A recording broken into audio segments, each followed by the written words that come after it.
Hello everyone, welcome back, and you are watching my YouTube channel Technical World.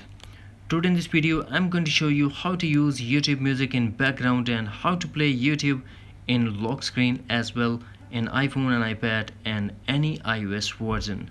So without wasting any time, let's get started, and before start please don't forget to subscribe. The first thing that we have to do, launch App Store and search the app Music.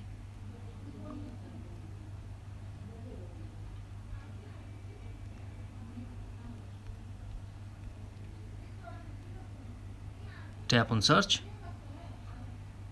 I already downloaded this application, so we have to tap open to open that application.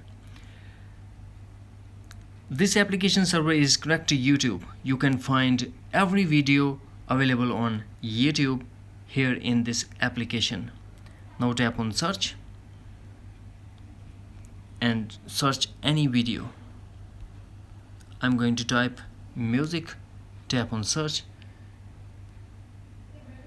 and you will get all the videos available on YouTube. I'm not going to play any video because of the copyright.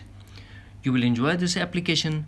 Even on lock screen you will listen music on YouTube. That's it. Hopefully friends, you found this video helpful, so please don't forget to subscribe, like and share with your friends and family. Thanks for watching. Take care. Bye bye.